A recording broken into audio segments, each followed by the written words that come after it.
नमस्कार, मैं हूं आपके साथ हिमानी नैथानी। बात करेंगे भारतीय जनता पार्टी के नेता अमित शाह की, जिन पर भड़काऊ भाषण देने का आरोप लगा है। अमित शाह पर बिजनौर की जनसभा में एक समुदाय के खिलाफ भड़काने का आरोप लगा है। आरोप है कि अमित शाह ने अपने भाषण के दौरान एक समुदाय पर हिंसा करने का आरोप लगाया।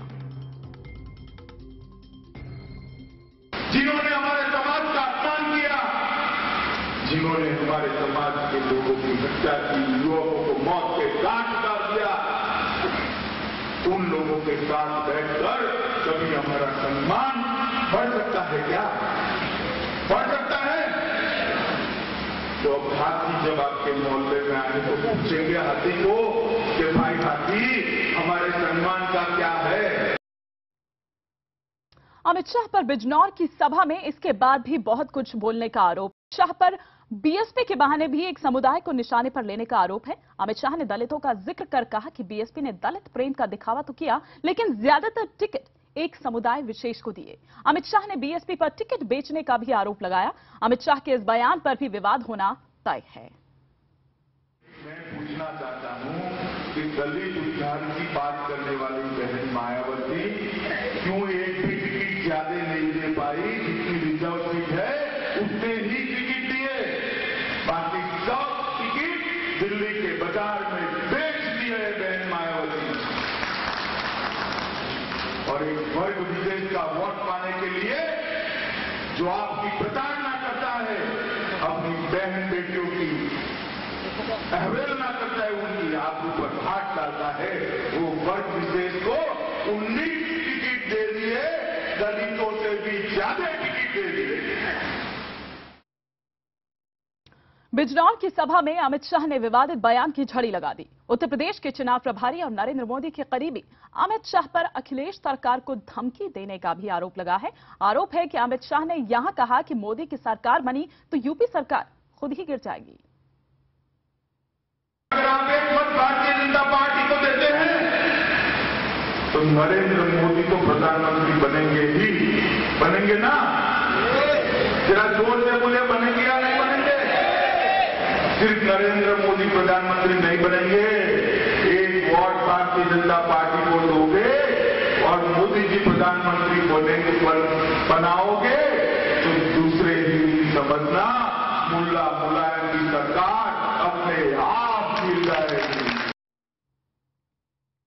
और इससे पहले आपको बता दें, इससे पहले 3 अप्रैल यानी कि गुरुवार को भी अमित शाह ने विवाद बढ़ाने वाले भाषण यहां दिया था। पश्चिमी यूपी के शामली में अमित शाह ने इस चुनाव को पश्चिमी यूपी के सम्मान से जोड़ा और कहा कि यह चुनाव अपमान का बदला लेने का चुनाव है। अमित शाह के मुताबिक इस चुनाव के जरिए अन्याय करने वालों को सबक सिखाया जाना चाहिए।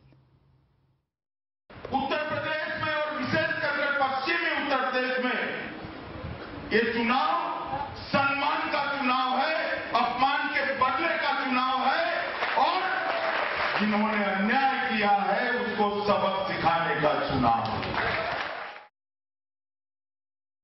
अमित शाह के बयान ने विपक्षी पार्टियों को हमला करने का जाहिर तौर पर मौका दे दिया है। कांग्रेस, जेडीयू, बीएसपी और समाजवादी पार्टी ने शाह के बयान पर पलटवार किया। विपक्ष ने एक सुर में इसे बीजेपी की तानाशाही सोच करार दिया। मुजफ्फरनगर जैसे संवेदनशील इलाके में जिस भाषा और भड़काऊ भाषणों के जरिए लोगों को उकसा रहे हैं, उसमें उन्हें सांप्रदायिकता नजर नहीं आती। मैं पूछना चाहता हूं भारतीय जनता पार्टी के नेताओं से कि अमित शाह की भाषा को वो किस रूप में देखते हैं, सांप्रदायिक, भड़काऊ या सौहार्दपूर्ण? हमने हमेशा कहा था कि ये दंगा बीजेपी वालों ने कराया था।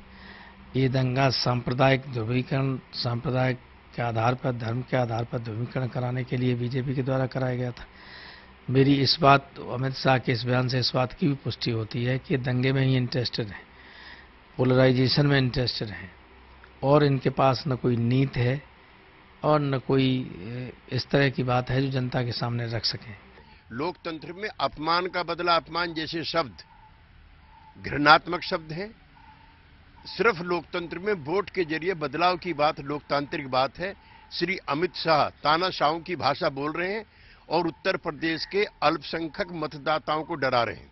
मोदी अमित शाह के माध्यम से उत्तर प्रदेश और देश में सांप्रदायिक दंगे कराना चाहते हैं। और ये जो भाषा है ये केवल इस बात का प्रतीक है कि सांप्रदायिक टकराव अमित शाह करें और विकास का मुखौटा पहने रहें मोदी।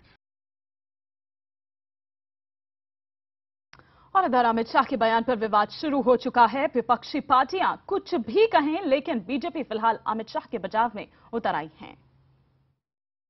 जख्मों पर मरहम लगाने के बजाय नमक छिड़कने का काम, नमक नहीं बल्कि मिर्च छिड़कने का काम इन लोगों ने किया, जो सोकॉल्ड सेकुलर टूरिज्म पे गए थे जो लोग। फिर कहा जाता रहा जो लोग दंगों के कैंप में है वो जो है वो पीड़ित नहीं है, बल्कि वो राजनीतिक पार्टी के लोग घुसे हुए हैं। तो ये अपमान तो था, एक के बाद एक आप मरहम लगाने के बजाय वहां के लोगों के जख्मों पर नमक और मिर्च छिड़कते रहे, तो निश्चित तौर से अपमान है और अपमान का बदला लेना चाहिए। और इस बीच कांग्रेस ने चुनाव आयोग से अमित शाह के बयान की शिकायत की। कांग्रेस का यह कहना है कि अमित शाह धर्म और जाति के नाम पर भड़काने की कोशिश कर रहे हैं। It's really a situation where not only the criminal cases should be lodged against them, but the Election Commission, we are requesting to take stern action, including de-recognition of the political party, BJP, as a political party.